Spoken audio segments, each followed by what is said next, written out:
6월 중순 오늘 폭염주의보다. 추위에는 옷을 껴입어가며 어찌어찌 견뎌보겠으나 무더운 여름 날씨는 대책이 없다.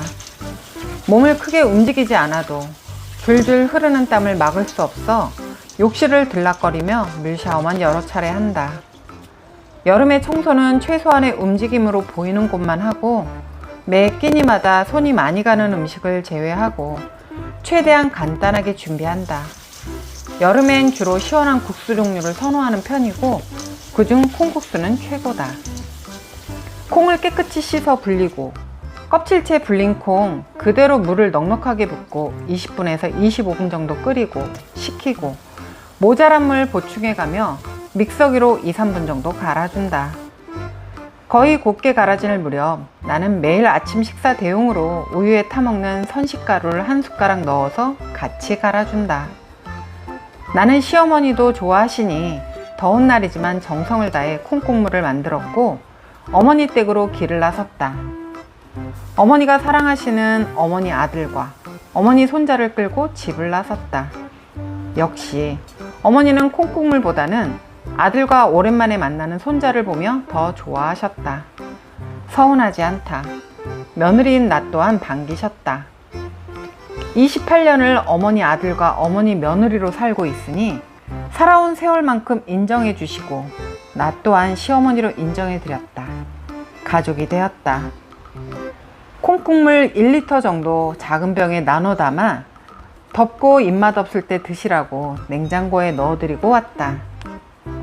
미안하게도 친정엄마에겐 한 번도 직접 콩국물을 만들어 준 적이 없었다.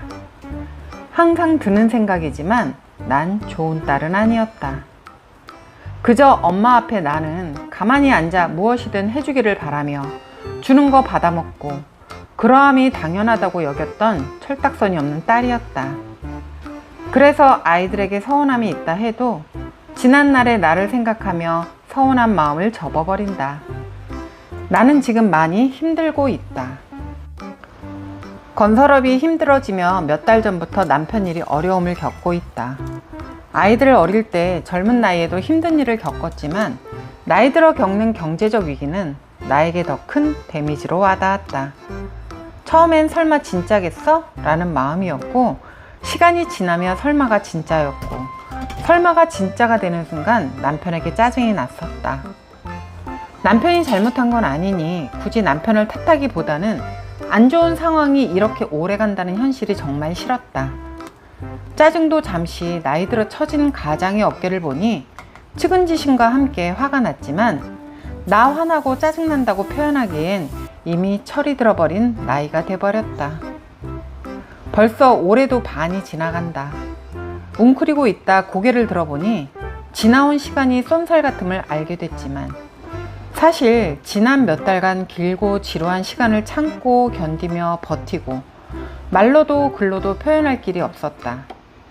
작년 연말부터 너무 힘들다 보니 나는 나 스스로를 가둬놓고 지냈다. 정말 죽을 만큼 힘들다 보니 깊은 얘기도 싫고 가벼운 농담도 싫고 그렇다고 누구의 고민을 들어줄 마음의 여유도 없었다. 그러다 보니 사회 단절형 인간처럼 집에만 있었다. 그러다 유튜브 영상을 만들어 올리기 시작했다. 새로운 일을 시작하니 알아야 할 것도 많았고 집중해야 했고 비록 구독자나 조회수가 늘지 않아도 나 스스로 창작물을 만들어 올린다는 신세계를 만나게 되었다. 집중할 수 있는 일이 있었기에 버텼고 그렇게 버티다 보니 지금 여기까지 왔다. 전에도 힘든 일이 있었지만 유독 이번이 힘든 이유가 무엇인가에 대해 생각하고 또 생각했다. 그건 나이가 들고 아이들이 성인이 된 지금 책임감의 무게가 아닐까 한다. 적어도 나는 그렇다. 성인이 된 아이들 앞에 실패한 부모이기 싫었던 것 같다. 정말 많은 생각을 하게 했다. 무엇보다 어디에도 쓸모없는 자존심에 상처가 났고 쓸모는 없지만 내가 살며 중요한 몇 가지 중 하나이니 정말 화가 나서 화를 삭히기가 힘들었었다. 반대로 나의 힘듦을 표현하지 않고 아무 일도 없는 사람처럼 행동하려 하니 나의 힘듦은 배로 늘어나 버렸다. 누구에게도 말하며 고민하기 싫었고 설령 말한다 하더라도 듣는 상대가 나로 인해 힘들어하고 김 빠져 할까 생각에 이도저도 아니라는 생각으로 자꾸만 웅크리며 숨고 싶었던 것 같다. 그렇게 난 8개월째 버티고 있다. 이마저도 시간이 지나며 무뎌졌고 지금은 한결 견딜만 하다. 중요한 깨달음도 있었고 세상 힘들다 하며 절망만이 아닌 그 안에서 배우고 느끼는 바도 있었다. 예전의 평범한 일상이 그냥의 평범이 아니었으며 그 평범하고 조용한 일상이 나에게 얼마나 소중하고 행복한 일상이었는지를 계속 곱씹게 되었다. 내가 지금 힘들지 않았다면 지금까지도 일상에 대한 소중함을 알지 못하고 현실의 불만으로 감사함을 모르고 있었을 것이다. 꼭 많은 걸 가져야만, 꼭 남들보다 특별해야만 행복이 아니라고 떠들어댔다. 사실은 위선이었다. 많은 것이 내 것이고 남들보다 특별히 잘나야 행복하다고 생각하며 살았던 것 같다. 힘든 일 겪으며 알게 되었다.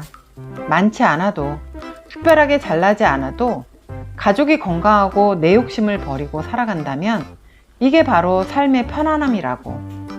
힘들고 지치고 어렵지만 이렇게 비싼 값을 치르고 소중함과 감사함을 알게 되고 그래서 반성하며 배워가고 아주 작은 것 하나도 소중히 여기며 감사하며 살아가겠다고. 비록 지금도 힘들고 어렵지만 그래도 아직은 버텨낼 수 있는 힘이 있어 여기까지 잘 왔음에 감사한다. 안 되면 어떡하지? 라는 마음의 부정으로 지치기보다는 마음속 긍정을 무한반복하며 잘하고 있다고, 잘 될 거라고, 힘내라고 끊임없이 반복하며 화이팅을 외쳤다. 이렇게 살며 혼잣말로 끊임없이 화이팅을 외치고 마음속 화살기도를 반복하며 버텨온 나에게 고래도 춤추게 한다는 칭찬을 아끼지 않는다.